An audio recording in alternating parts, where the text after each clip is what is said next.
group of youngsters who's driving it all. And of course, all this happens under the expert guidance of Dr. Hari and the many urban sustainability stalwarts whom I have been getting to know and interact with thanks to being on this forum. With all these efforts, we see that the card is showing up something. We already have a saving of 100 crore liters. By the end of this quarter, I think we should be putting on another 100 crore liters. And there is a commitment for 200 crore liters from water users and solution providers. So all in all, I would say that even if we reach the 500 crore mark, the halfway mark as it is, as I would say, towards the mission target of 1,000 crore liters, I think we've made a good beginning. May not be a big beginning, but a good beginning. That's how I'll put it. So with that, let me come to today's session. The theme is reaching out to big water savers. We have speakers, some of whom have joined us here. Some others will be coming along. We have Meera from Citizen Matters. Dr. Hari has just introduced Meera. Very warm welcome, Meera. Thank you for, and thank you, Satish, for this connecting us to Meera. We have Kalpana Ramesh here for the second round, and I think she's going to energize us even more than she did the first round. She's a designer based in Hyderabad who does some amazing work on the ground towards water and environmental conservation. Mary, I see that you have joined in. Mary is from the founder of Global Waterworks from Wisconsin. Thank you so much, Mary. Your support means everything to us. We have Luke. So impressed. Thank you. We have Luke from the Bangalore Apartment Federation. Mr. Nagaraj Rao is also expected to join us. So welcome to everyone. And let me set the ball rolling with Kalpana. Can we start with you? And Ganesh, yesterday you mentioned that you put down some points that you want to take up with Kalpana. So I think you guys have been chatting on one of your many social media platforms where, I don't really come in. So I hand over the mic to you with this. Okay. Good evening, Usha ma'am, and good evening, everyone over here. Good morning, Mary. So as Dr. Hari mentioned, right? He mentioned Kalpana ma'am as the firebrand reader with respect to the rainwater projects, whatever are getting implemented. And it's true. I've been following Kalpana Ramesh ma'am on social media platforms. Okay. And especially I was amazed to see the groundwork what she is bringing in. So I'm not sure whether you all listened to the 29th talk on the National Water Mission, which was recently held. It's very, first of all, I would like to put this way. First of all, accept my congratulations for being invited to give a talk in the 29th talk on the National Water Mission, and especially under the theme Catch the Rain. And it was superb talk actually, and the topic was last mile for water, and it's very relevant today, right? Let it be Hyderabad, let it be Bangalore, or let it be any other metropolis in our country. We are listed in one of the 25 cities to run out of the water, and we are actually having the last mile of water. And she delivered a very amazing address in the National Water Mission. I was really happy to tune into and listen to that. Apart from that, on the Independence Day, she actually did a program which called Collective Actions for Collective Impact. And it actually saw groundwork from the communities, and she emphasized in such a way that communities are the crux to bring in any of the change, right? Today we are talking about change over here. When Usha ma'am said we are going to save 1,000 crore liters, it's not Usha ma'am or Dr. Hari or whoever it is over here single-handedly can do that, right? It has to be driven by the community.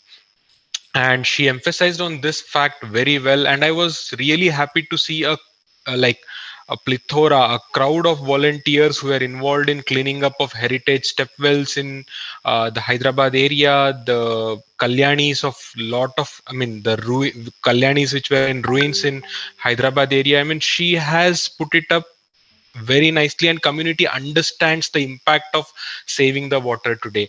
Having said this, it's great, Kalpana ma'am, having been talking to you and following you on social media and your work, and we will be really happy to get a new set of energy what you will be bringing on to us. Thanks, the mic is all yours. Thank you, Ganesh, and it's wonderful. It's a pleasure to come back and speak on this group. Yes, in Water Talk, I actually shared my journey on how I was just an individual warrior, and actually, I was not a water warrior.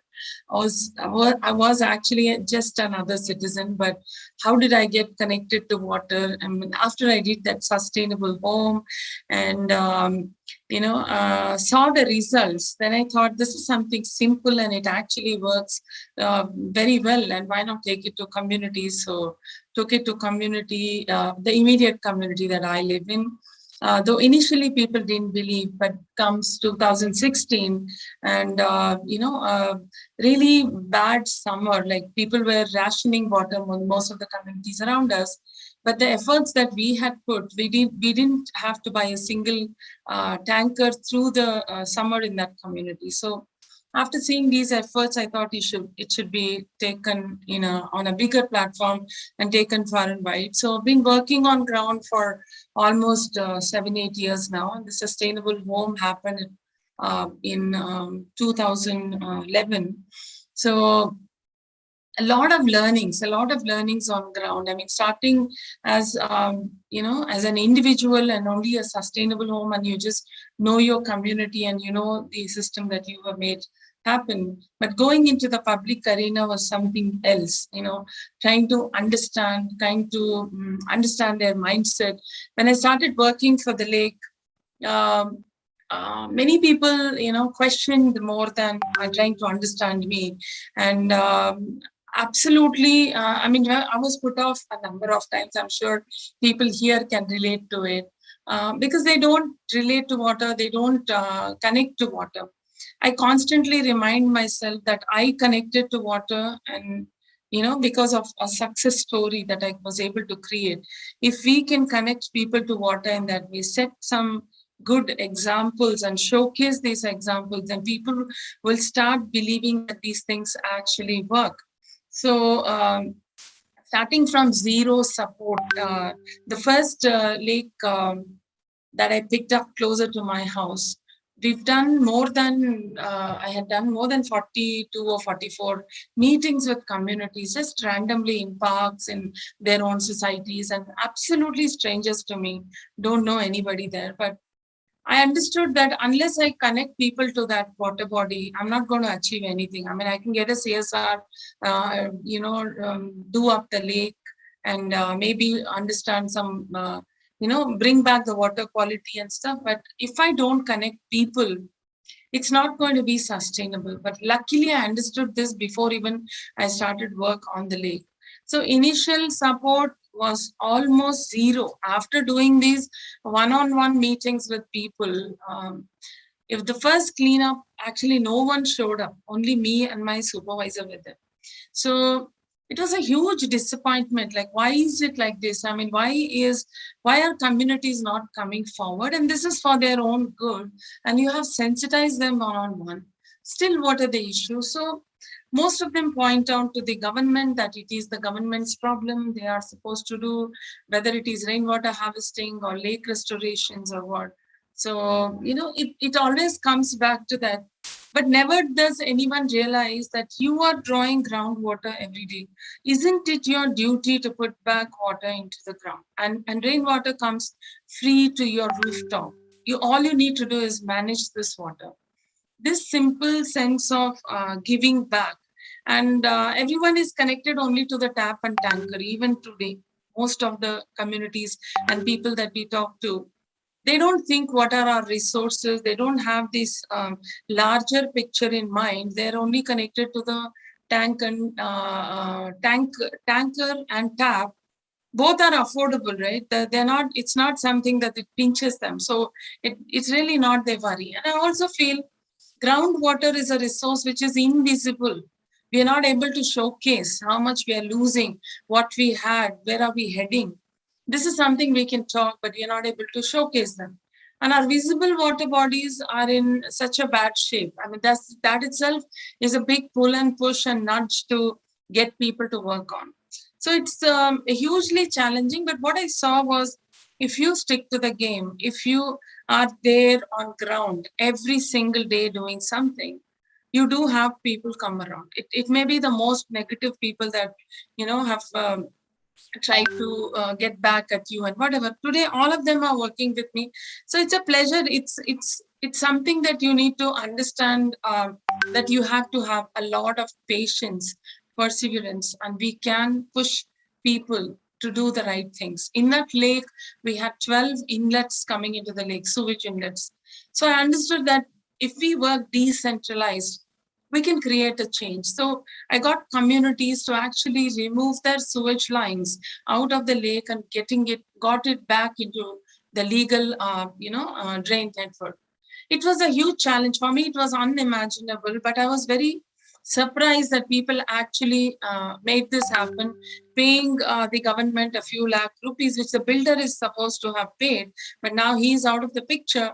So in today's time where people won't spend a rupee on anything, spending lakhs and making something legal and understanding that this dirt is going to come back to them in a multiple ways.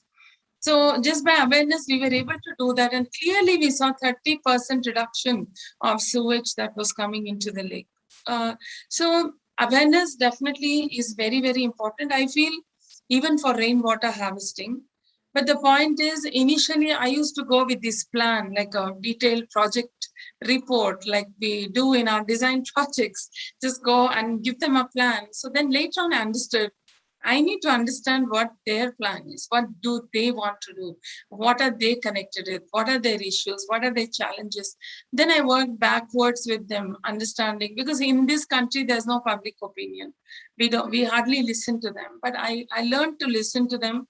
It may be negative or positive or whatever it is, but I learned to listen to them, and I gained a lot of knowledge as to how to connect with communities, how to speak with them, how to go and solve their problem and make them part of your game. So these are things I have learned. And also lakes and such, you have the entire strata of society around lakes. So you have right from the very high-end villas to the slum communities.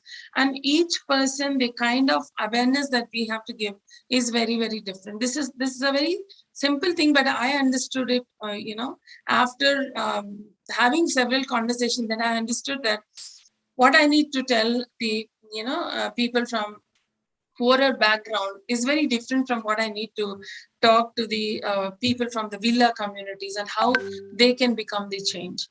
But working constantly on ground, I realized change happens with people. It just takes time to convince them, to build the trust. Many people even asked me, how does your family allow you these many hours, to work on a lake or that? These kind of questions also come up.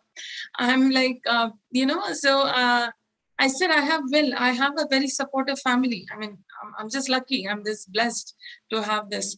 And also the passion drives me. It's like, so I don't see it like so many hours. I see it like my passion is driving.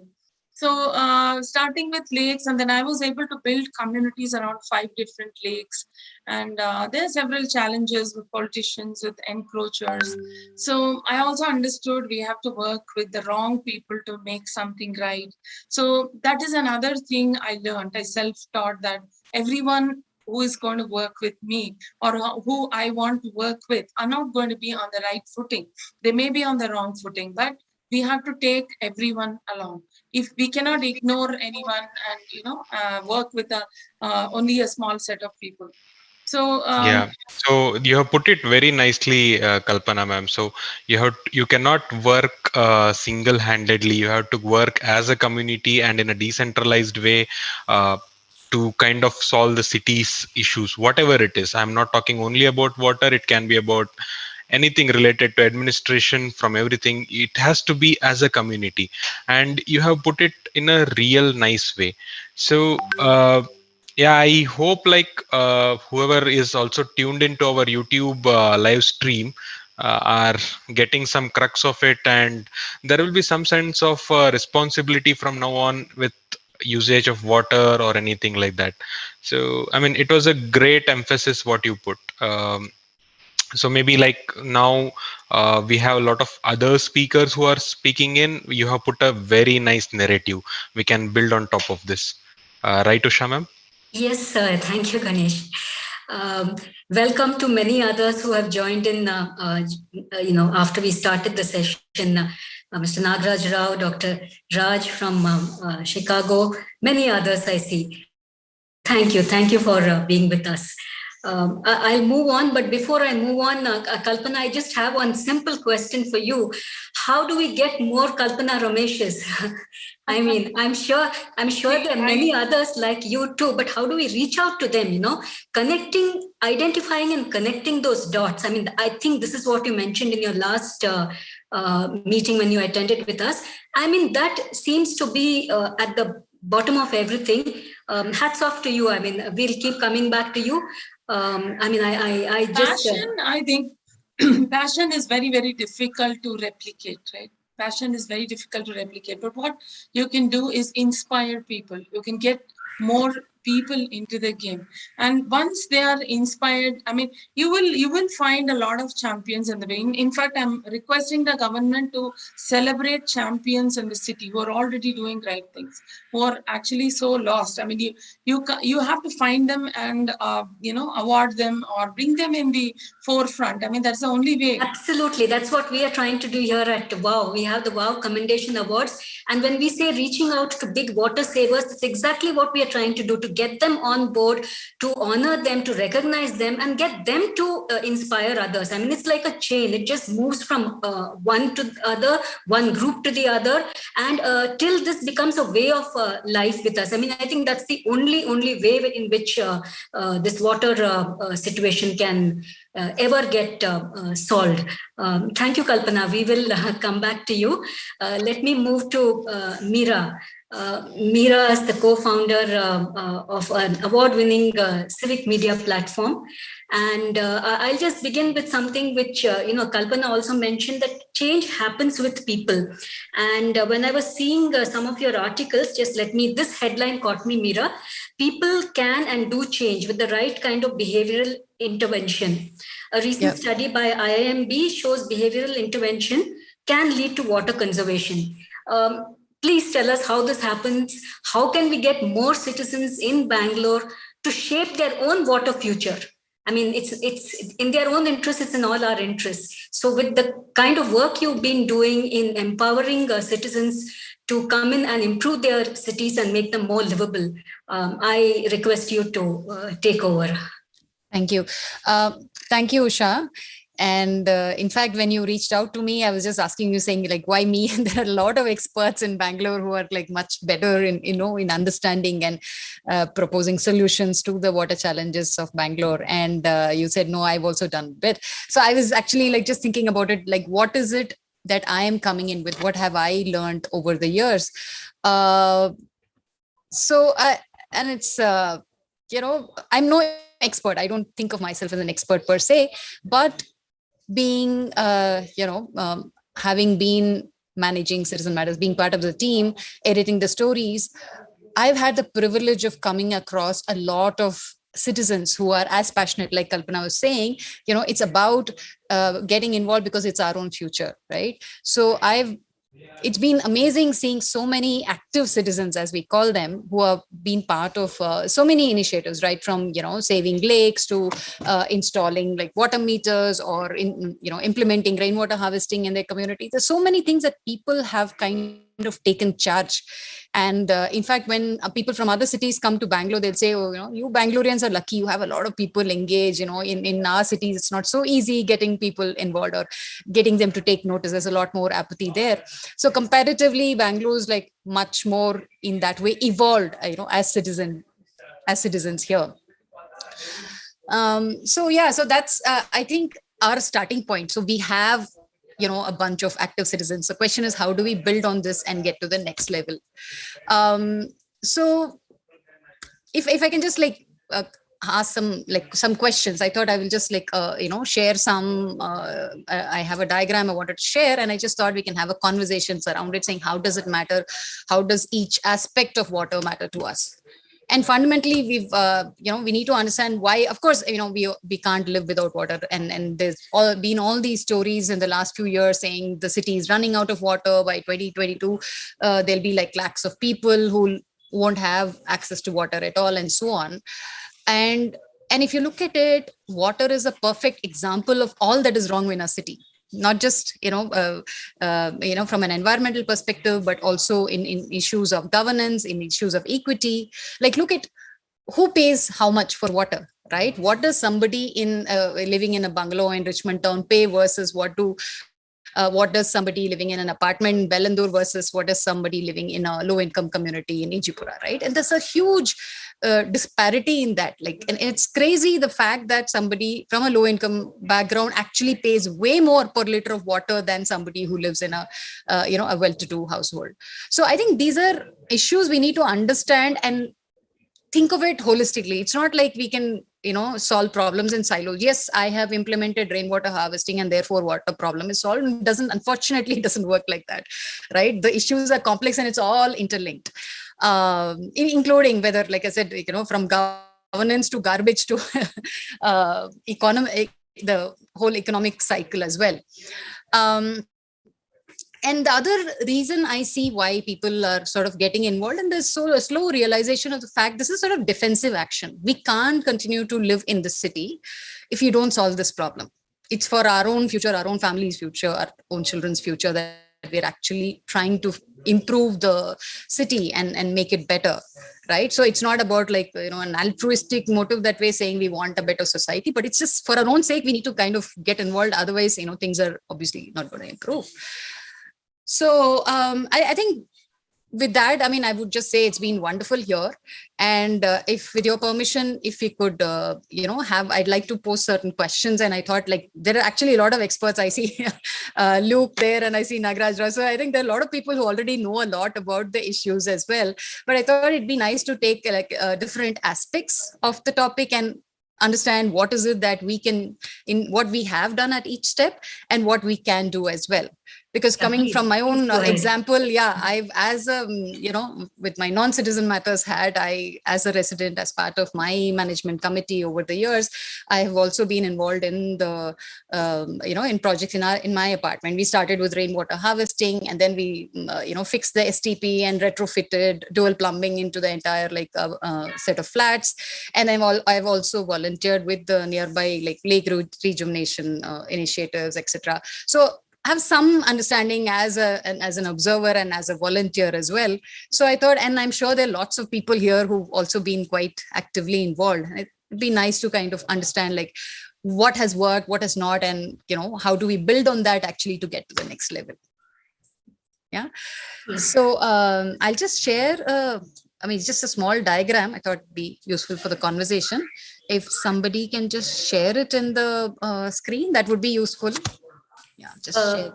Faiza, are you there, or who will help her? Vineet, Kevin? No, she can herself share the screen. You want me to? She's got it on a file, Meera. One second, just a second. You got to it's pretty easy, Yeah. Yes. Unless you have shared it with someone earlier. If you haven't, then you have to share. Yeah, there you are. Then, there you are. We got it. Okay, cool. Okay, so if we look at it, I just thought it's just easy to visualize, what all the various sources and what we are doing with them and so on. So how many of you here actually get Kaveri water?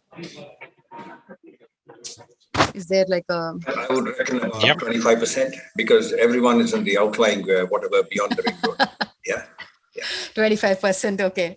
So the last count, the number I saw, I believe Bangalore consumes around 3,500, 3,600 MLD per day, right? No, And no, you obviously look the at it like Kaveri. this. I uncomplicated it by saying that it is about 200 crore liters, 2 billion liters, which is sort of, verified.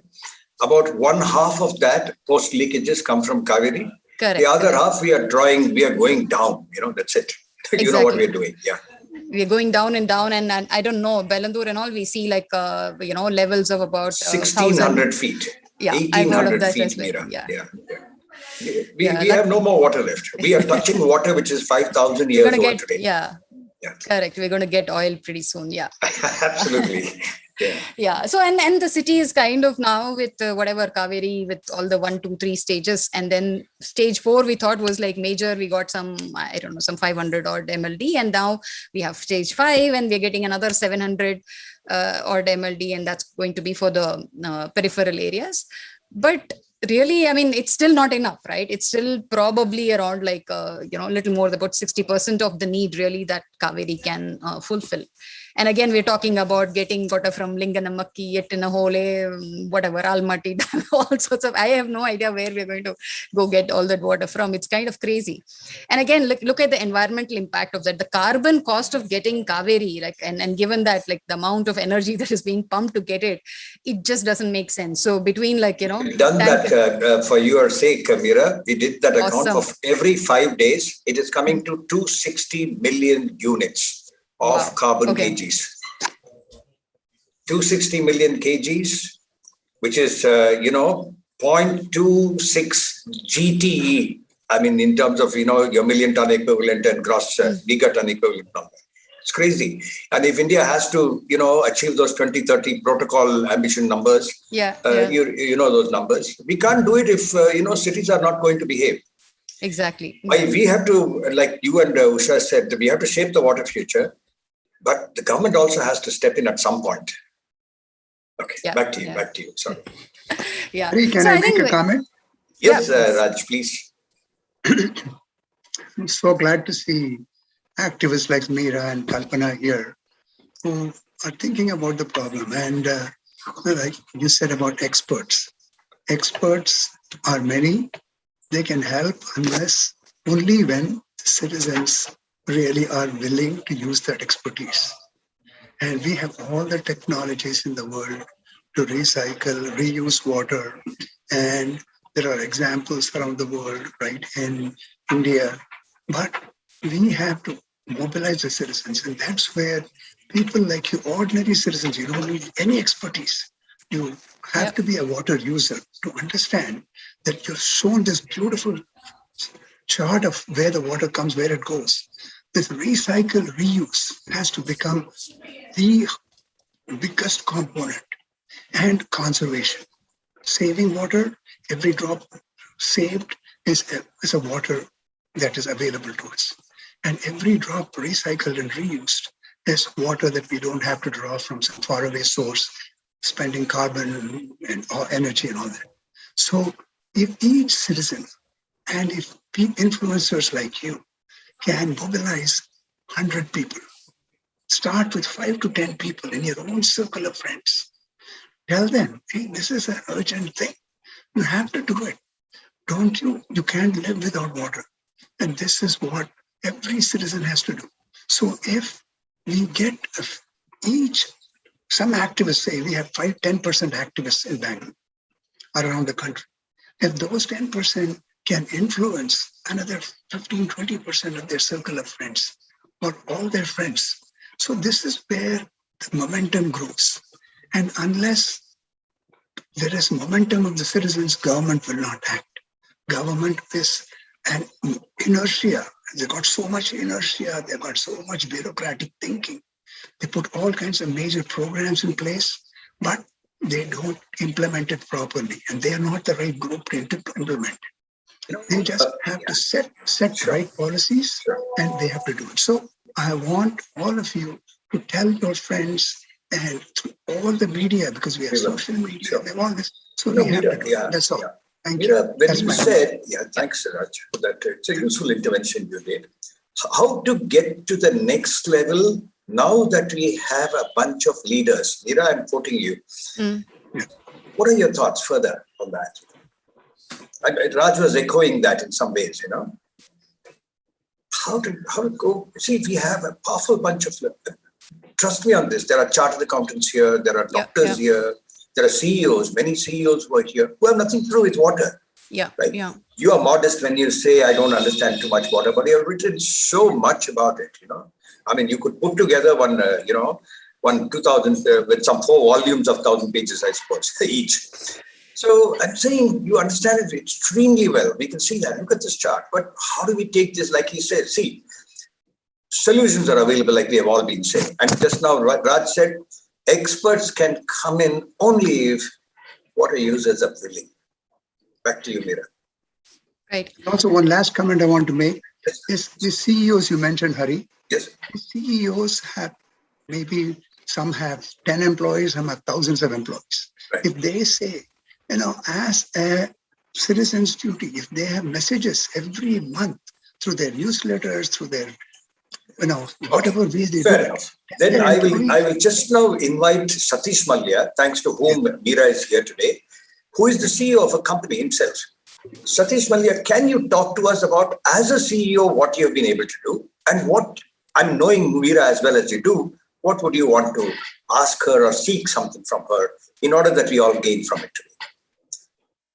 And we will go to Ms. Nagaraj Rao after that. You're all wonderful experts, so many experts today. Yeah, good evening, everybody. Just want to touch upon this topic. See, we have a lot of success we created wherever we live in. Like example, I was part of all the initiative what we had taken in Century Saras as a secretary, and later as a BAF president for the Sri Lanka. See, we learn a lot of things from this. So as a CEO, we can only tell these stories to them to continue in their own field, whether it's an employee, whether it's a customer, whether it's a vendor, whether it's any partner for that matters. So I feel that whatever we do, whether it's a water or to safeguard our community, whatever we do, we just spend weekly or monthly, but half an hour on explaining about this, what we have done in our own personal way. I think this will inspire the other communities. Hari, if I can I just want to come in here if you don't mind. So just to the earlier question that you asked about, how do you get more people involved, right? And how do you solve this sort of a wicked problem, right? All of these civic problems are actually wicked problems in some way. So there are 3 things that need to be done, right? You need people on the ground being out there making a difference. Like Kalpana's example is one such example. So we've had a lot of, in Bangalore, we've seen a lot of people they've been involved in lakes, they've been involved in implementing rainwater harvesting, water treatment, and all of this in their own community. There are people digging wells. All of these are happening. So those are like the doers, right? The active citizens who are out there and making a difference directly. But that's always going to be like a small portion of the population, right? It's the 80-20 rule. There'll be like one small group there. We also need people quietly sitting in the background in terms of like putting the information out there, bridging research and reality, right? The researchers, academicians. And I think to some extent that's happening, but the outreach is something that needs to be done better. So which is where we come in. So we actually bridging that gap between like what the situation is and showing, okay, here are the people who are actually making a difference and they made an impact. And this is how their problems have been solved. And at scale, if you increase the number of such people, we can solve Bangalore's problem, right? That's the point we are making in terms of the information and empowering people with that kind of knowledge. The next level, we also have to look at, there are, I think, 2 challenges here. One is from a policy perspective, engaging with the government, we need to do a lot more. I think that is one gap in the city that I see personally feel. We need a lot more of us engaged. BAF has been, I know, continuously talking to BWSSB and so on, but it needs to, that sort of momentum needs to be built on, and we need to do a lot more there. Yeah, Meera, we have all those plans. There is one, I talked about action groups. So we have one action group in mind just for government interface, bringing them in and seeing where it all fits in. So wonderful. Yeah. So that, I agree with you that is very much required. And if I can, yes, Kalpana. Yeah. So what we've done here is to activate and to sort of work on a citywide approach. We are bringing together a core group, like, WaterAid and a few really passionate NGOs and researchers and watershed analysts. And we're trying to, we did a Blue Hyderabad roundtable conference with the government officials. We asked the, Jal Ministry to organize it locally for us. When he visited, we did a Blue Hyderabad roundtable, where literally from every department, including irrigation, waterworks, groundwater department, all of them were there. And we sort of said that let's work now together with whatever information that you have and what we find on ground. And we want to make it a data-driven thing. And I have sort of divided the city into smaller micro watersheds, about 98 micro watersheds. So I think is if we can create a replicable model in 1 or 2 micro watersheds, like which will include lakes, which will include well restorations, which will include common area rainwater harvesting, which will include institutions, schools, hospitals, malls, whatever we can get them to do rainwater harvesting and reuse of this wastewater, getting them to do it, decentralized reuse of wastewater. If we can create that impact, monitor this impact and showcase that this is a model that we can replicate. So we are working towards that as a core group.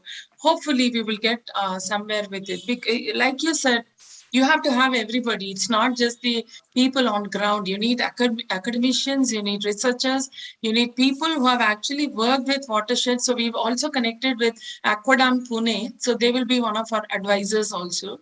So it's coming out as a nice group. I mean, hopefully we'll be able to give data driven. Like, if we go to a block and give them the data of that block, they're inspired to do, right? You'll tell them, just like how you put a chart here, Meera, I wish and hope to do this for every single block. These are your resources. Yeah. This is what you generate. This is what you can retrieve. This is how you can make yourselves sustainable. If Thank you, Kalpana. Yeah, I think we, like Meera said, even I'm learning the complexities, the endless possibilities, the connectivities. I mean, it is, there is so much to, thank you. We will come back to both of you. I just want to move to a question that Dr. Raj Rajaram raised, and because Mr. Nagaraj Rao and Luke from BAF, that is the Bangalore Apartment Federation, both of them are here. So I would just want Dr. Raj, to address his question to them. Dr. Raj, you said, what is the reluctance to install STPs in apartment complexes? Would you like to take over, Dr. Raj, and ask BAF office bearers this question? I think they're the right people to address it. Help, Raj. Sorry, you have to unmute, Raj. Yeah. It might help you to know that Mr. Rao he heads this federation which has close to 1,000 apartments and touches about 250,000 families, 250,000 families which live in apartments. Over to you. Yeah. Rao Garu Elagunaru, this is Rajaram from Chicago. And I want the Apartment Federation to see how they can incentivize, because many times the lack is, first, they don't know about what to do. Once people like WOW and Veera's group, Kalpana's group, all creating this awareness, next, we can't afford it. All those things come in.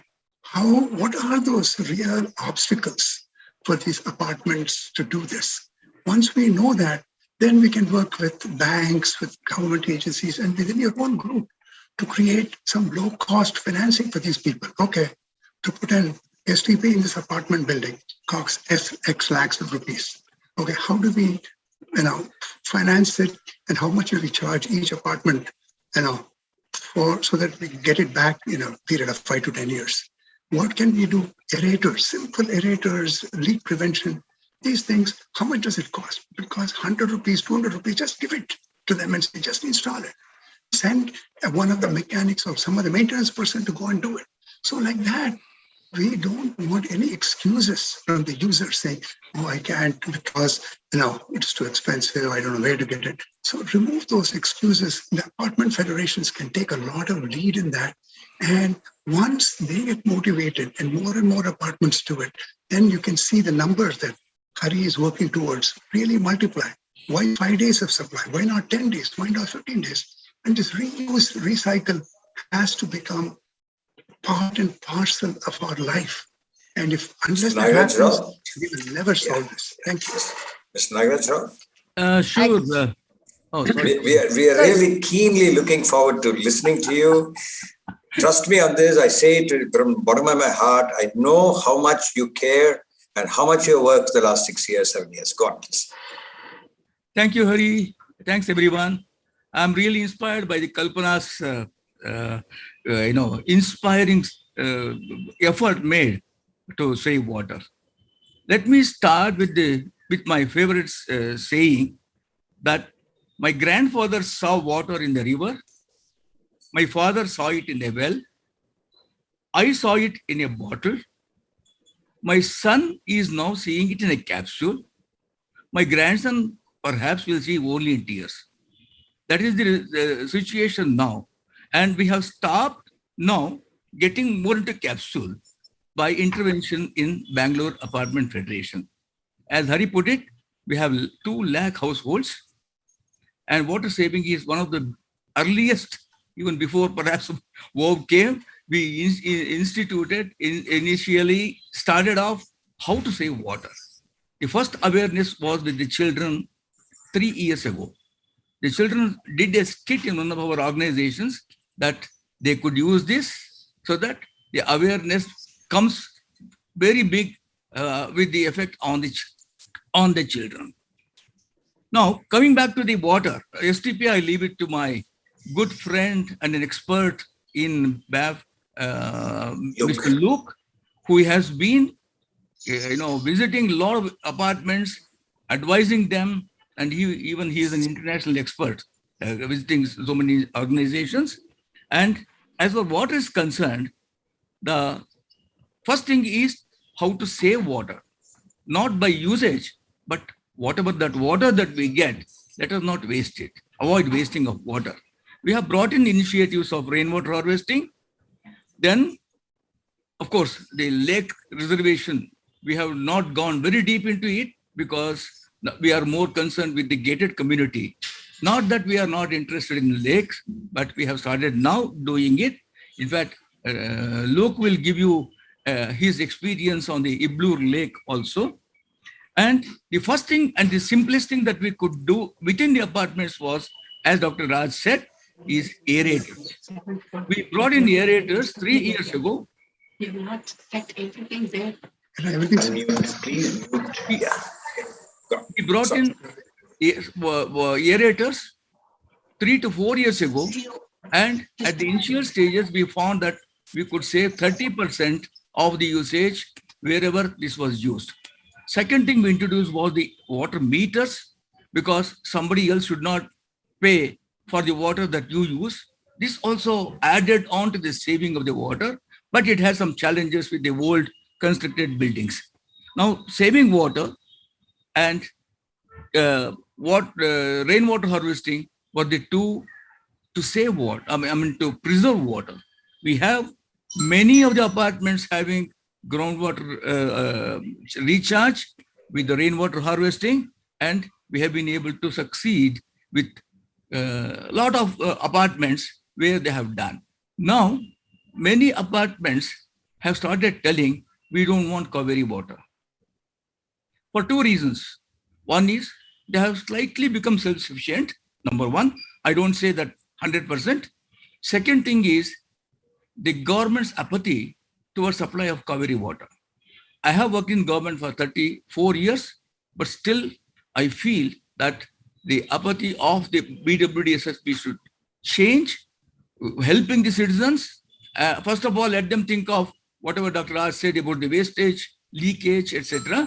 Other than that, the charges that they make for providing Kaveri water supply, insisting on the sewage charges also, it is formidable for the apartments. Some of the apartments in Electron City have openly said, we don't want Kaveri water, we will make ourselves self-sufficient. There are quite a number of apartments who do not take Kaveri water, but they are not worried about water. Mr. Rao, if I were to ask you the same question that Meera was saying or Usha was talking about, we all know now we have reached a point when we have to shape the future of water for ourselves, right? How would we therefore want to take this up forward? If I were to go with what both of them have said, Okay. Yes. You're asking me the question? Yes, Mr. Rao. Okay, right. Of late, what has happened is the devil of COVID has brought in a lot of measures for usage of water heavily. Anybody at home who was trying to save 30% has come down because of the reusage of water to keep COVID away from you. As I said, motivation and inspiration are a thing, and we have a good network system connecting to the last mile connectivity with the households, and we have got a separate group called BAF women who are getting little active in this regard, because ultimately we found that it is the women who manage the households, whether it's the maids or the waste management or the water management, anything like that. So the last mile communication is the households, and households are maintained by, you can't ask me to about the waste management or the water management. I'm only looking into my office, all these things, etc. And I don't mind paying 100 rupees more towards water. But many of the MCs, management committees, have become aware of this, and I'm sure that they have already, some of the apartments have stopped getting the tanker water, which is from an unknown source. I once again say that the younger kids in the apartments are being now motivated, but for unfortunate that we had to use more water during the present pandemic for the last 2 years. Though we had a plan to extend it further, nevertheless, the simplest, easiest, cheapest communication of water savers is heavily being used in all apartments. Sure. Added to that, a possibility of water. Sure. As Mr. Rao said, Luke, I must ask you now, by the New Testament, there are only 4 evangelists. You happen to have, sort of descended on Bangalore.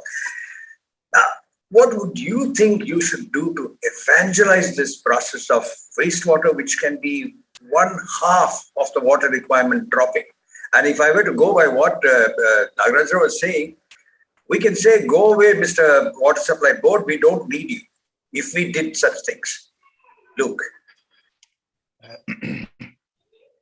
Thanks, Hari and Usha, for inviting me for this session. I think the larger topic is reaching out to big water savers. Okay, we'll discuss the means of making such large water savings. I think it's really a question. Most of the methods that are available are already known to us. I think the real question is to prioritize them, what is available in front of us, and start executing them, and see how to help our people execute them. I think some of you mentioned that. I'll pursue on that. I'll also cover about STP. Statistics lie at times, but they can be very important indicators. You would be surprised. Bangalore metropolis, which covers a land area of about 0.741 billion square meters, has an annual rainfall of something like 0.7 trillion liters. 0.7 trillion liters of rainwater is received by the city, and considering its population as known now as 14.2 million or so, a back of the envelope arithmetic leads us to believe that every individual living in Bangalore receives 135 liters per capita day. Average availability of water on per capita basis on daily basis 135 liters, which is really the need of an individual today. That is the need recommended by WHO. So first question I would like to put to ourselves is, this is our need. Are we using our need or much more? The answer is probably much more. Now, this leads us to a very simple exercise. What do we need to do to effectively use this rainwater and forget about Kaveri water, deep borewells, ordinary borewells, etc., etc., etc.? Very simple. Terrace yields us quite a lot of potable water. It's potable, directly consumable, provided we maintain the terrace clean and filter the water harvested from the terrace.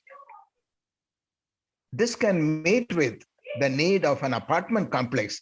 Talking about apartment complexes, this can meet with the need of something like 8 to 15%, depending on the construction of the complex. Now, we also have around the complex, there is runoff, as every square foot of the ground area also receives rainfall. Sure.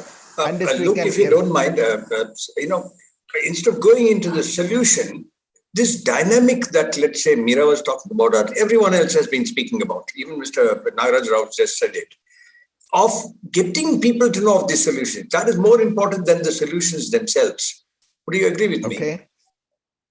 Okay. Because solutions, always there are professionals who will come in and give it to us, and we do a lot more drilling down. Why? You heard Raj also. They're all saying the same. How do we connect? See, there are experts who are willing. If I were to paraphrase Dr. Raj Rao, experts are willing, but citizens have to be willing first to, sort of go to experts. Can you respond to that, please? I'll also get into that. The runoff, if it is recharged into ground, we will be able to obtain water from open wells. And this quantum can be another 10 to 20%. So this amount of something like 20 to 30% of our need doesn't cost us much. To maintain the terrace clean, it probably costs something like 5 paisa, 3 to 5 rupees, 3 to 5 rupees per kiloliter. Now let us see the most important drive to get into rainfall, harvest the rainfall is cost. It is almost zero cost solution for nearly 20 to 30% of our total need. Now the rest of the space, apart from the terrace of the complexes and the runoff from the complex itself, then there is a lot of common space of the city. The roads, the parks, the this, that, etc. Now, all this water is currently getting directed to the lakes. That's through right. stormwater drains. Fair enough. Through stormwater drains. Again, look, I must say, we know the solutions. There are at least 20% of the people here who are aware of the solutions. We need to go beyond solutions. How do I get 100,000 people in Bangalore to say, well, we want to know what the solutions are? That is what we need to reach. How do we do that? Dr. Hari and Luke, I think, Luke, we will come back to you. In fact, we have another meeting pending with you and Mr. Nagaraj Rao. We will take that forward. But I think this is the right juncture when we bring in Ram Ganesh from Salt March Media and a champion of several social initiatives. Right. Sandeep, thank you so much for making this connecting WOW with Ram and Rao with WOW. Before I must say the most important thing is the plog run, the Guinness World Book effort of the plog run. I mean, that's what we are all keenly waiting to hear and see what learnings we can pick up and, embed it into the WOW movement. But before that, Sandeep, can I just request you to come in and say, what did you have in mind when you made this connect? Just briefly, and then, Ram, we want to listen to you. Yeah. I know Ram for last over 10 years, I would say. In fact, 15 years. So we were neighbors, and then became good friends from then on. And then I was part of Ram's initiative of this plug run, getting rid of plastic, which is creating so much of menace in Bangalore as well as elsewhere in the country. So since he is part of multiple such social initiatives, I thought he can connect us with the right set of people in propagating what we our vision is, whatever our mission is, and then bring more people onto this platform so that they can drive this with much more I was enthusiasm and energy. That's what I felt. I mean, that's my basic objective of connecting Ram. Thank you, Sandeep. Actually, Meera ma'am said this rightly. I mean, we should be responsible from everything from garbage to governance. And when she said this, the personality in my mind, because I've read about Ram Ganesh sir a lot, and having him here on the same day, it's like a coincidence. Over to you, Ram sir.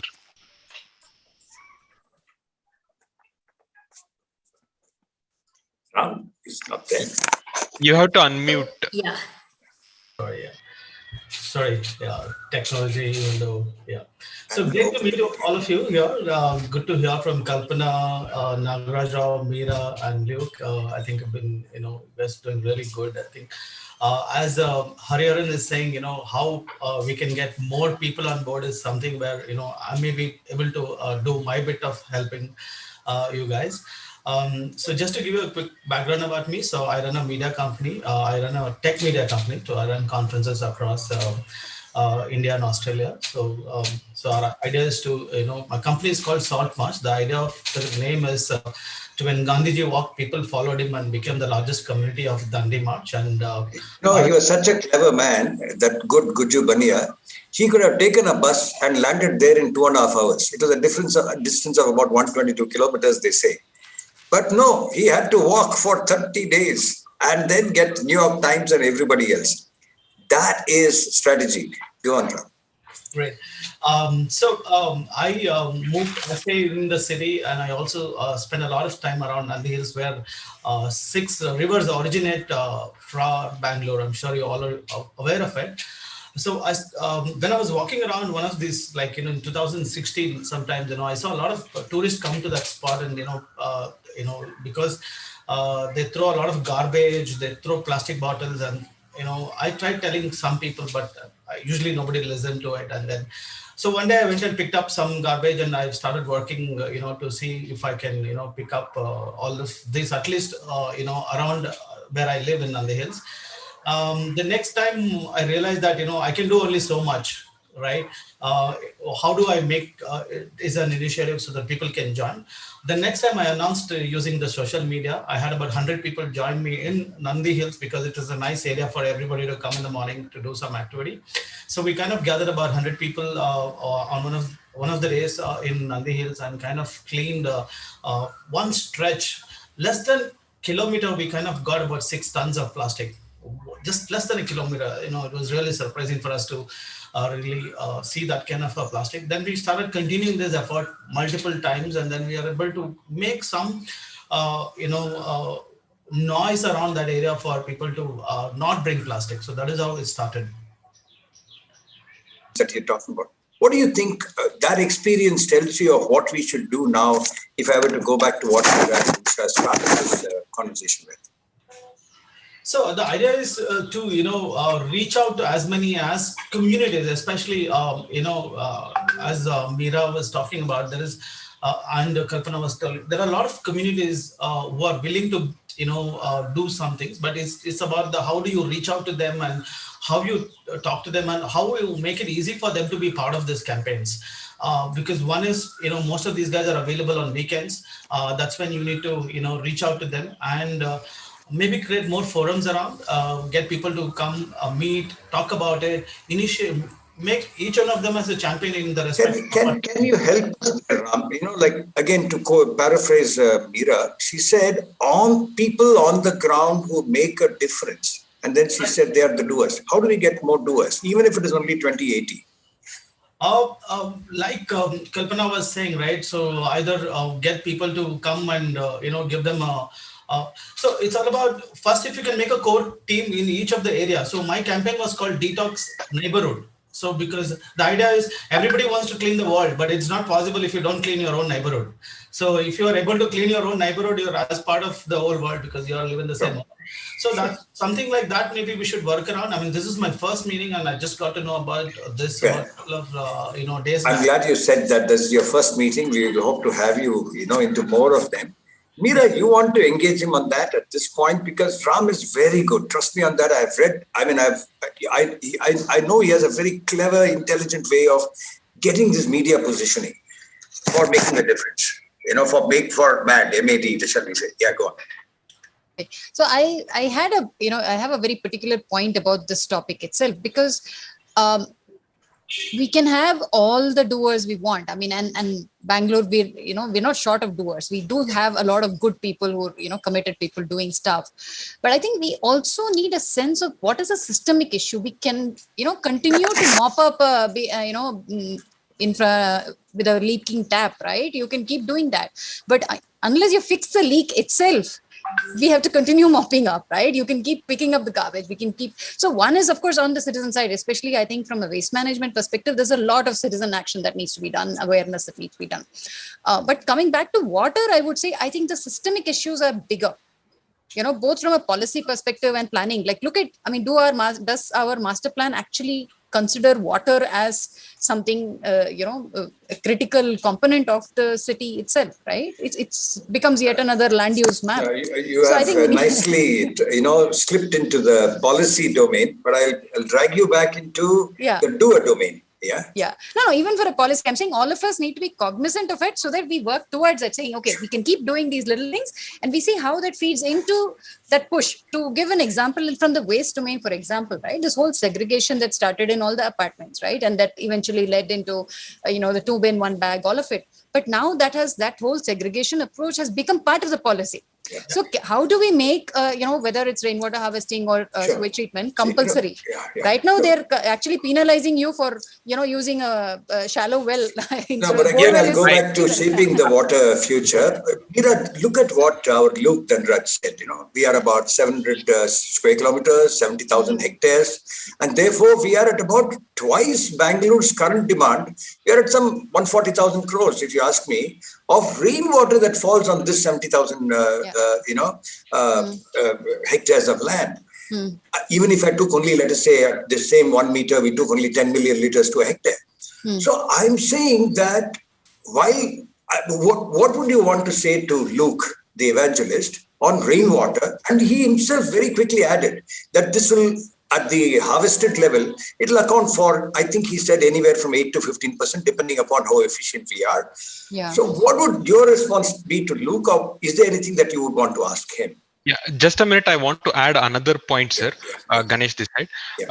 So when Meera ma'am is talking, right, was talking earlier, she mentioned one thing, like how we can systematically solve the problems being in a collective group, not in silos, right? And we have a very large collective group who are here in the form of Bangalore Apartment Federation, of which Mr. Rao and Mr. Luke are part of. So, I wanted to understand from Meera ma'am, like what kind of commitment from these federations and from the movements like WOW, and in collaboration with both these things, what kind of commitments will she expect? Honestly, I think WAF is doing a great job. They've already got their basics in place. They work with their member apartments, enabling each apartment helping the other to sort of implement rainwater harvesting and fixing their STPs. They're actually out there doing stuff. And they've been doing, like Mr. Rao said, they've been doing for about 7-8 years now. And it's also a fact. Remember, many of these apartments are in the periphery and they don't have a choice. Right? It's not just economic sense. They kind of understand that imperative, when you're dependent on tanker water and like one day the person doesn't come, the tanker doesn't come, you're in deep trouble. So you kind of understand the criticality of water. And I think the rest of the city where you're kind of you're taking water for granted, that the fact that Kaveri is coming in the pipeline and you can use it to actually clean your car or water your lawn, I think there is a huge disconnect there. I mean, it's really ridiculous that the fact to people use Kaveri water to, water their lawns? Why isn't there treated water available in the rest of the city? So I think those are the questions we need to really figure out. Let me respond to this suggestion that Meera asks me. So let me respond to it. Yes. So apart from the low cost or near zero cost being the driver to go in for these projects, I would also like to say BAF actively persuades member complexes to take these measures and use them in their complexes. Apart from my professional activity, I'm also part of BAF's WhatsApp forum, which we have established specifically for water. And every question of our member complexes is answered there, so that they have the requisite data and information to move forward. Now, is there any, I suppose I have answered this question, right? Thank you. Yeah, thanks. Yeah. Let me add a small point here. Yes. I second Luke's suggestion, and we have already issued clear circular that no Kaveri water should be used for washing. You should always use this the wastewater from the STPs. The problem is some of them do not have the STPs. I mean, that could be one of the reasons, or they are already started using because they don't want to leave water to the stormwater drain, the excess water. As Hari said, 50% is being used. The challenge there is the construction again. Unless we have a dual piping, it is rather difficult to use even the 50%. Thank you. Absolutely. Very good point. And Luke's insights were very clear. Yes, sir. Yeah. Right. Thanks. Yes, okay, go ahead. Meera wanted to respond. No, I just wanted to raise a point, and perhaps some of the other people here would add something to that. We saw the recent IPCC report, and we're clearly seeing these, heavy rain kind of incidents in Bangalore and other cities, right? It's not just about how much of rain that Bangalore gets, but the kind of rain it gets. Like, there are going to be more days with, heavier rainfall. So I think we need to be prepared for it. Again, rainwater harvesting is not about just harvesting water, but ensuring there's no flooding. So how are you able to kind of utilize that water without, increasing the runoff? Is also something we need to consider. So in the context of climate change flooding, these are even more critical. Right. So I think this is the right juncture. We have a stalwart within us from the Global Water Works who has been listening very patiently for all the while. Mary, good morning. Do you want to come in over here and just maybe want to talk a few words?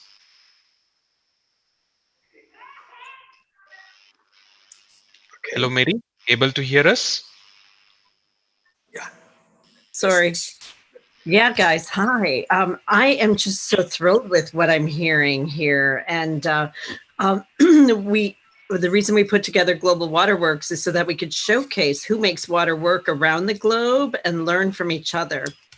And you're all welcome to join the community, which Hari and Usha have been very kind in sharing with the WOW group. But what's interesting is I was just on a call with Las Vegas, Nevada, where they are experiencing the same thing. The Colorado River no longer has the means to serve all of the west coast of the U.S. And their Lake Mead, they have drilled down 4 different pipes to the lowest level pipe, and now they are below that. So rainwater harvesting is on their minds, even atmospheric water, which we know you all use as well in some cities. So what I can say is you are the experts. We are connectors. And what we're going to do with You're Okay is share your great successes. And Usha, if we can have this video, I just promoted it to our community and said, chime in if you can.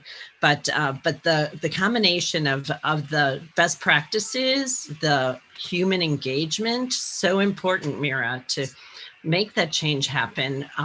But it often doesn't happen. So we engineer our ways to extremes, which then create unintended consequences. Toilets don't flush, or Legionella appears because we don't use enough energy to heat the water. So I'm just thinking the combination of your expertise, as Raj said earlier, if we have experts and no one taps them, we're not in a better place. So the beautiful thing is the passion that I've heard here, Kalpana and Mira and Hari, you started, is exactly what we need to have with these cell groups. And Kalpana, you raised a very, very important point that it's all local. Like if we can't solve the global water crisis in this generation by, draining the ocean and putting it into our sinks, we have to address each local area and reduce, reuse, recycle. And so the efforts are here. And in our community, we also show the technology exists. So it's really just a matter of how do we model what you're doing with WOW and Kalpana, with what you're doing using all of the initiatives to make this happen. And we will start, we have a series I'll put in the chat called On Water Reuse, the fastest growing water resource in the world. That we all can leverage. As you said, we don't want to waste it. Let's reuse it on site. So I am just thrilled to be a part of this and want to continue to learn from you all. Thank you. Nice. Thank you. Thank you, Mary. We will continue to learn from you. Yeah, thank you. Yes. Today you're barely into your 30s and you're already a successful entrepreneur working on water and technologies and such. You have a patent from the United States or elsewhere. You heard so many of these people who have walked so many roads. We are all not any wiser because we have traveled, more roads or we are older. What do you think of it from being a younger generation entrepreneur, water entrepreneur? Sujay. Hi, Hariharan. You can show us your face too, probably. Yeah. Oh, yeah. One second. Yeah. No, go on. Please go on. Continue. Yeah. Hi. Hi, Hall. Hi. Thanks for the introduction. Okay. I still don't consider myself successful, but anyway, coming from you, I'll take it, or rather, we'll take it as a business tech team. Okay. So, no, I was just today, like it was my first session, and I was trying to observe, or rather, like take in all the information. I mean, you gave me an intro about what I was trying to do, and from the industry angle, what all we can do. That is what I was thinking, and I think pretty much can be done on the industrial front as well with respect to water management. So that's what, like, I probably the next meeting I'll have some ideas to talk about. So lovely. So you let it sink in. I think that's before I come to Ganesh Shankar, let me request Ram to come back again. You need a little more time to explain. Usha says, you've been doing a great deal more of awareness in the media. You understand that beast much better than we do, I suppose. Everyone is saying this, that we need to get more people to engage. What do you think we should be doing, like a Salt March, like a Dundee March, Ram? I think we need to create local leaders within, because you have so many apartments within you. I think it's important to get locally people like on ground support. I'm sure every apartment has one person who wants to do something back to the society. So I think it's important to find that person and make that community, and then start working on. Maybe what I'll do is I also need to sink in more on this and come back to you with the thought process and how we can evangelize. I have more than about 100,000+ people participated in the India Plog Run, which we did on 2019. It even went to Prime Minister to tweet about it because it was become a talk of the town, because the kind of publicity we got to ensure. And also many places the plastic was banned. In fact, Karnataka government, we pushed so much to ban plastic bottles in the meeting. I mean, now with all the COVID, everything is back again. But we push so much to ban plastic bottles in the meeting because it's just single use. So reduce, refuse, and recycle has been our mantra for all this while, and I'm sure it works for everything. Ganesh, let me turn to Ganesh Shankar. There are so many Ganeshas, so I have to say Ganesh Shankar. This is a guy who's a researcher, worked on, on IT and technology and sciences at the Indian Institute of Science. You heard Meera saying something very important. She said, two things she said. She said, It seems like a defensive action. This is not altruistic, she said. But then she actually sort of assumed that everybody knows that by 2028 or 2030, Bangalore has to evacuate. She assumes that. But you ask your next door neighbor, he says, what are you talking about? I know how to buy water at less than 1,200 rupees. So where is the crisis, he says, right? How do you make this bridge, Ganesh? I know you're a technology thank guy. you for inviting me. As you know, I work more on the indirect water consumption through industries. That's okay. That's okay. My two cents on this. Never mind what you do, but I'm saying as a citizen, what is your response to Meera? See, I am deeply influenced by the book Nudge by Robert Thaler on behavioral economics. And I believe if you don't put, water is supposed to be transparent and clear, right? As a liquid. If you make water data also transparent and clear, and you actually make sure that people are told that they are consuming more than the average consumption, and their consumption is actually causing the disaster to the world, it can change a lot. So that's like my thought. So you have to bring absolute transparency about water. If you go with that mission, I know it is a very difficult mission to do. Meera, your turn. Meera. No, I just kind of agree. I think it's, I mean, as an individual, maybe we should just take it one step at a time, because sometimes you look at the big problem, it kind of just, overwhelms you, right? Right. Absolutely. Yeah. Which is one of the reasons, as one of the BF people also said in an earlier meeting, I think it was Mr. Rao who said it, the fact that we put a measure to this, we said 1,000 crore liters. Don't ask me whether we will be able to achieve it. The point was that we said we'll put a measurable goal and then go toward it with some sub numbers. I think it was Mr. Rao's colleague, Mr. Vikram, who said that in a meeting. And he said, okay, you got a measurable number. So please tell me, where are the sub numbers? Where are the sub targets that can be taken on? And any response to that from any of you? And then I request Usha to take over and see if we can have more people ask any questions or make observations. Yeah. Sir, my first comment would be, if we have a metric, right, where, 100% is the ideal number. In Karnataka SLC this year, many people have got it, but 35% is the passing benchmark. That has always been there.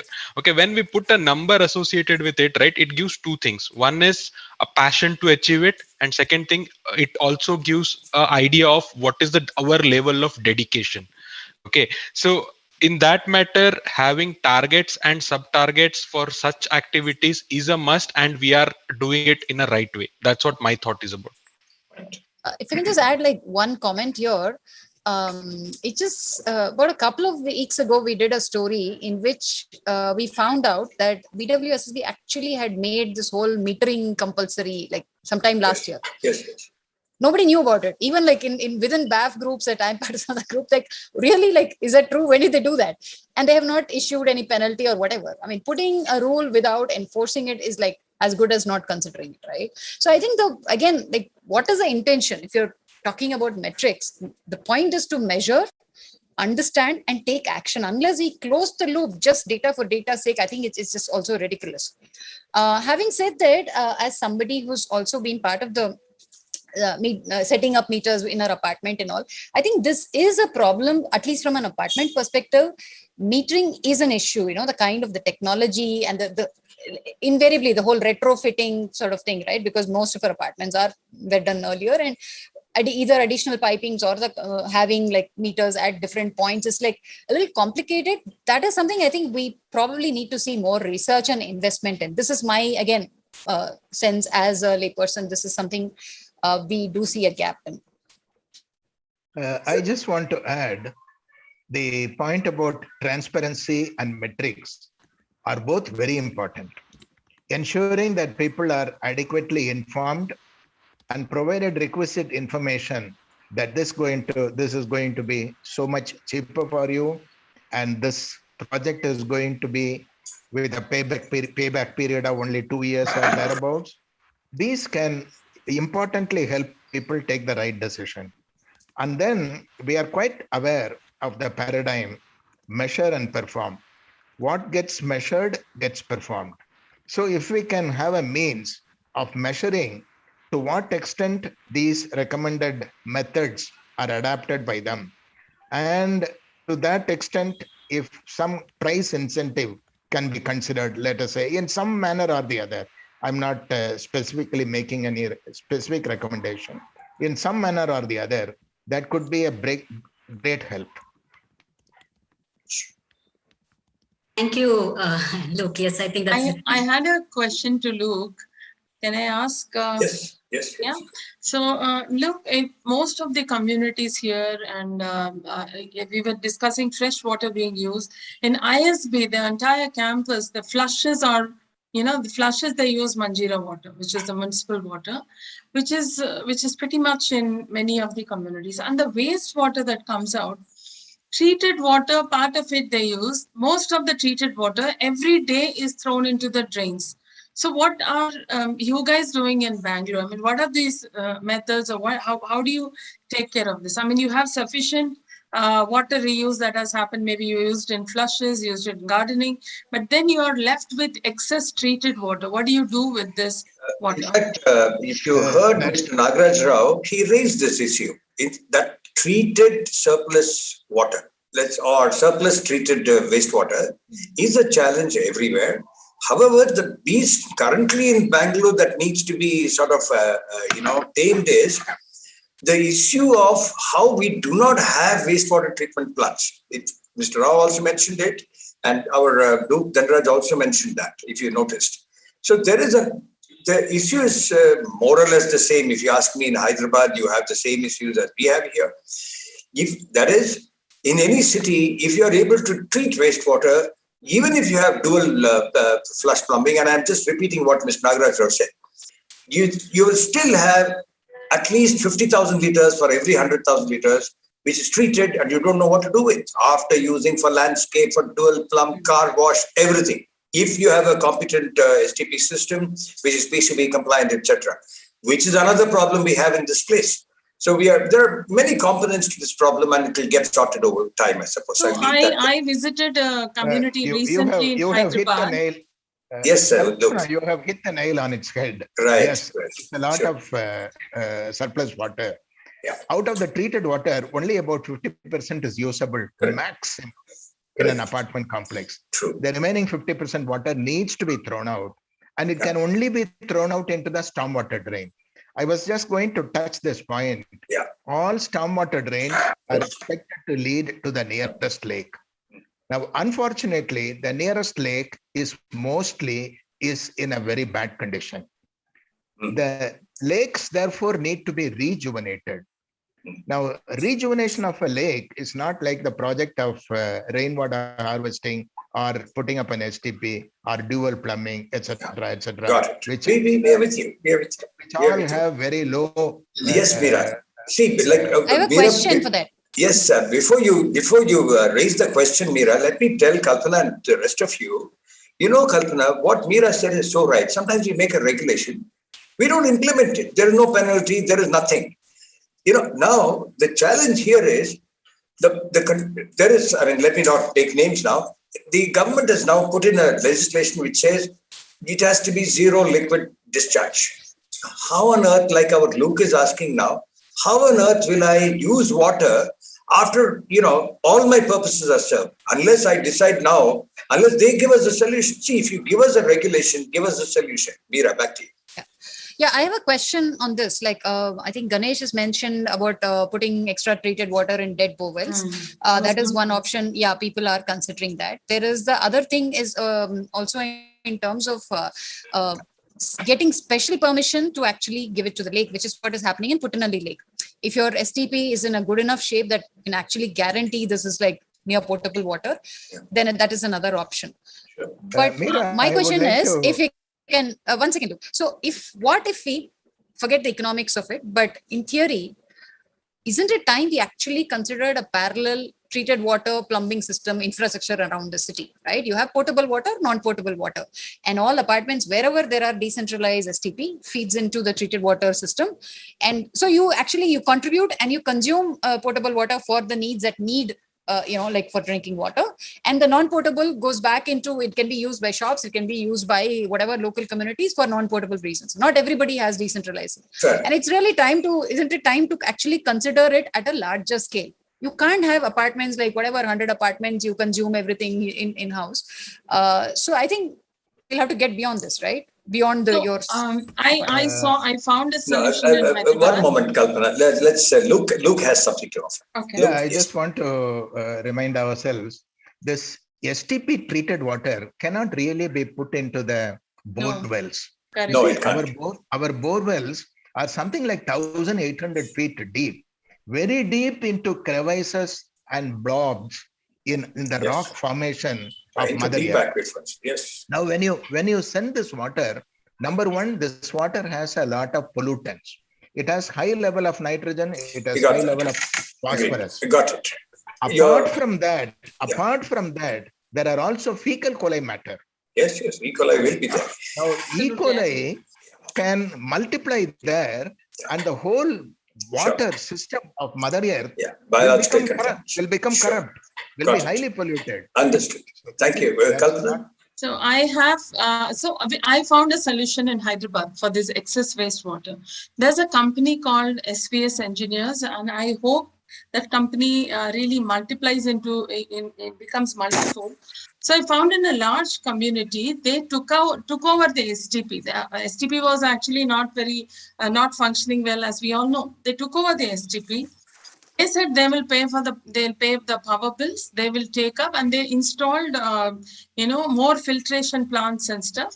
They give the community whatever they need, right? Let's say from 5 lakh. Tell us how are they recharging the treated STP? No, I'll tell you what they have. Made the STP very, very efficient, and the water quality output they have increased. If you say that, you have to respond to let me just finish.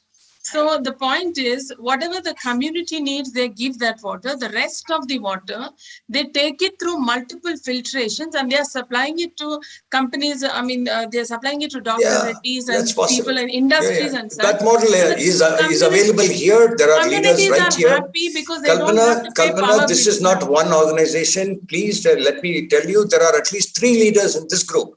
I don't want to take names, who are offering such possibilities for communities. That's a good solution, isn't it? No, it's obviously a good solution, like all solutions are in water. However, the problem has been that, to go back to what Raj said, Luke said, see, experts exist. There are solutions that are there. Communities are not willing to take this solution. And it also needs certain, you said about this particular company which is willing to do this. But tell them that there is an apartment which has only 30,000 liters of surplus treated water after STP. They will walk away. They won't take it. They will need at least 300,000 liters. And I understand why they're saying that. Because business has to work with some organic critical mass, as they say, So there are issues of a certain kind. It's not like one organization, Kalpana, lots of them there, but it's a very sensitive issue. I'm glad that Luke said what he said from his deep expertise. Mr. Rao is very acutely aware of this problem. We don't know what to do about it. Like Meera says, the regulatory sometimes becomes completely blind. You can't make a regulation without solutions that are made available for citizens of our bulk water users. Hari, can I add something here? Yes. Recently, we have brought this notice of BWDSP for several years. Nobody is bothered about it except issuing notices to apartments. This has not been that is the legality with which they will go. But we suggested and we showed in RR Nagar area, the group of apartments who have a WhatsApp group, and this excess water is being given to a transporter who gives it to a park and construction. This has been the recent look by the BWDSSB. Maybe last week they announced they wanted to. This was discussed 3 years ago when Mr. Dave was the chairman of the KSBCB, and the government. Don't blame me because I was also with the government for 35 years. I know. But my area was little. You are not only in the government, you are also the managing director of one of those companies. So we have a challenge with you then. Forget about it. Now they said they will have separate transport colored tanks for carrying this water to the parks. We just told them make these parks, insist on the parks to use our water. What you are doing in Kaban Park and this one, you let us use it, and the nearby apartment will supply water to that. Let's ask the expert. Luke, would you accept that proposition, Luke, that they take it and water things in the park? Is that acceptable? That's a very good proposition. That's a very good proposition. I would also like to highlight another aspect. If this water can be sent to the nearest lake, where a lake also has some wetlands, where requisite plants are grown to consume excess nitrogen and phosphorus, then we get very good water stored in the lake, which percolates down into the ground, and the water table overall rises in the entire community. Now, that is a very simple, natural solution. Only thing, we need to ensure that all our lakes are rejuvenated. Lake rejuvenation is a very expensive process. It needs funding from the government. So we need the political will to do that. Let's not get into that very dusty terrain. Thank you, Luke. Yes.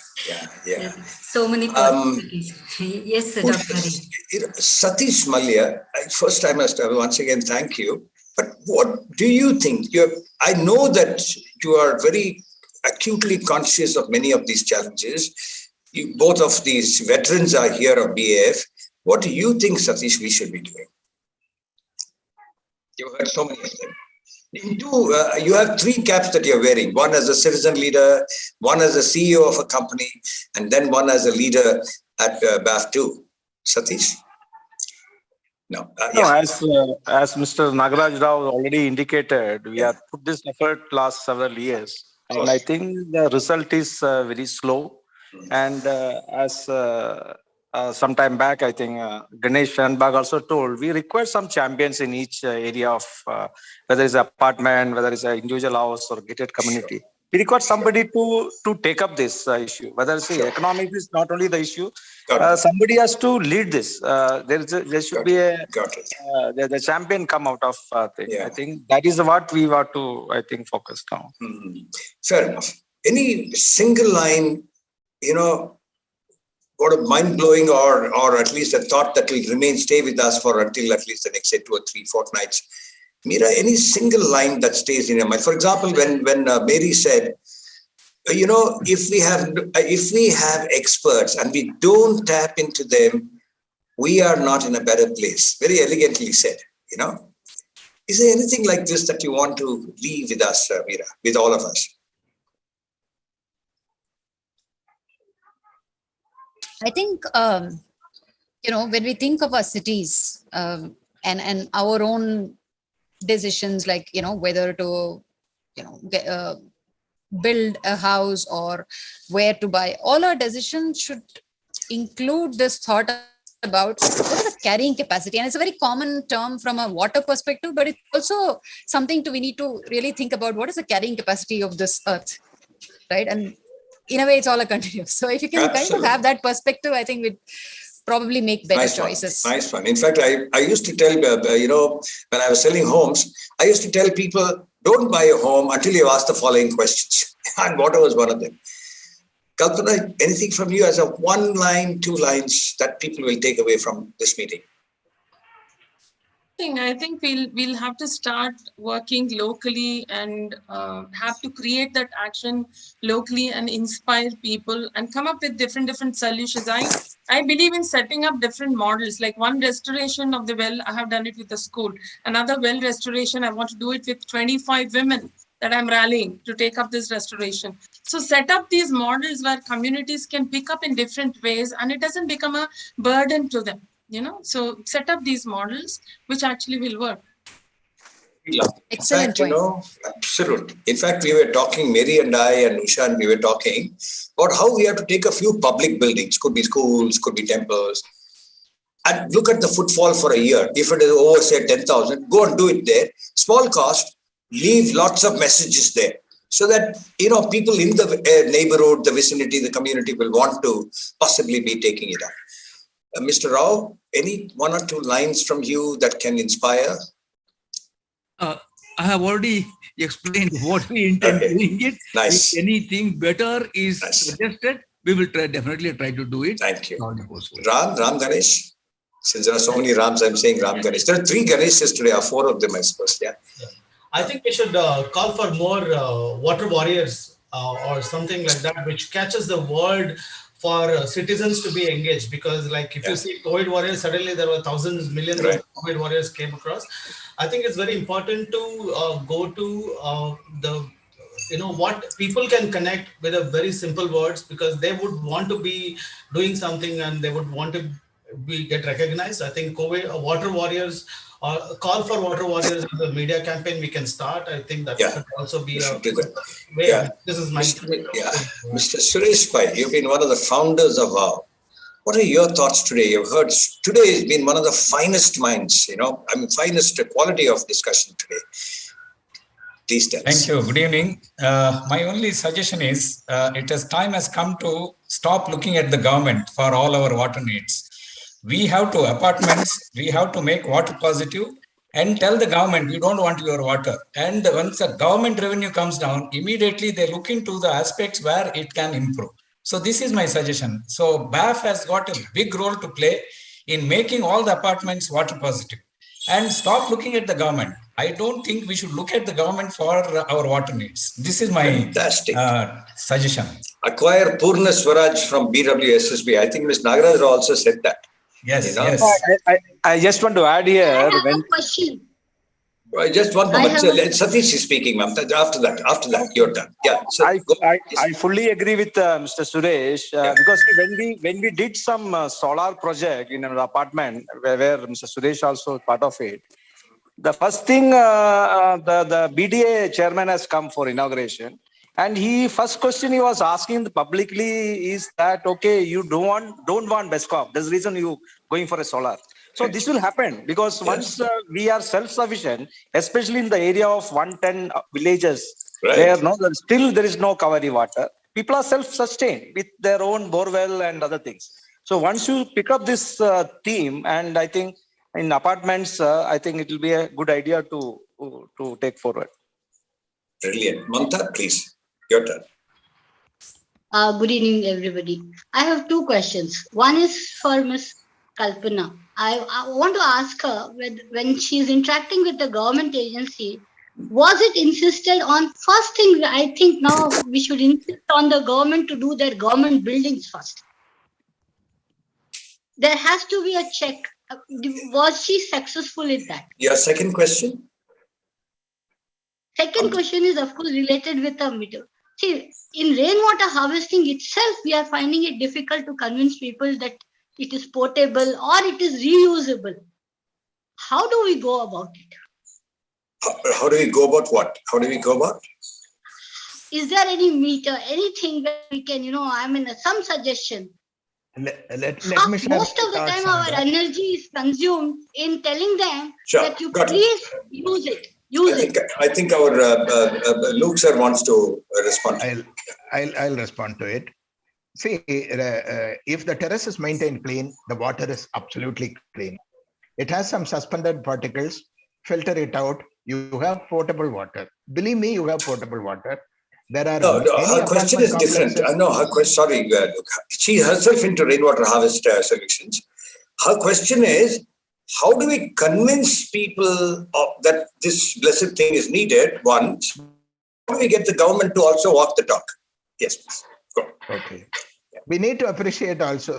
I have come across people showing resistance because it is water. Oh, it's falling on terrace. There are pigeons, etc. I have convinced people saying that Kaveri water comes through a pretty long length of forest area and whatnot. There are a lot of birds and animals dropping their waste there, including tigers and elephants and whatnot. We are ultimately drinking it after requisite treatment. And all that this water requires is treatment by way of filtering. Right.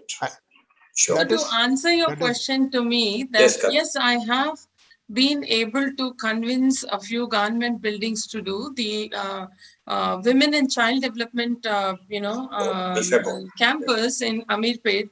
It's a 11-acre campus, and we have successfully completed rainwater harvesting for them. And it's a good project. Now I'm showcasing that to other people. And the government schools, we have made them zero, discharge campuses. And we are showcasing that story to the corporates to pick up. So, yes, but like you said, not many come forward. Where we are achieving that, we just have to chase them. I think we'll stop there today. It's already 75 minutes and more. Sorry, 105 minutes. I think it is 90 minutes plus another 15. But I must again say this: that I think this meeting was one of the finest meetings, thanks to so many leaders who articulated so well. Lots of takeaways. We will be putting them together. I must inform many of you who are possibly not aware that we also, research this back again. We listen to these recordings. We put these little short video extracts. Nobody watches anything for 90 minutes. So we make them into little 3-minute, 2-minute extracts and send it back to you all. And you will get this. Ram Ganesh, thank you for being here. This is your first one. We will expect you to be here again. But more than that, we want you to see how you will employ all that nuclear science that you are aware of to see that we are able to really, really take this digital outreach. Because I think on the 80-20 that Meera spoke about, this 80 is about the outreach. That 20 is the doing. And then the inspiring will happen with the doing and back again at the outreach. And it's a kind of a feed on its own. Thank you so much, all of you. I think we should close, though I would love to have another half an hour tomorrow, whatever. Like Vijay Merchant said many years ago, you must quit when people ask why and not when they start asking why not. So I think we should close at this point in time. Thanks so much. Thank you all. Thank you. It was a great session. Thank you. Thank you. I look forward to working Very with you. good. Thank you. Great weekend, guys. Bye-bye. Thank you. Bye. Thank you. Full weekend. Bye. Happy Onam. Yeah. Thank you. Thank you. Bye. Thanks. Bye.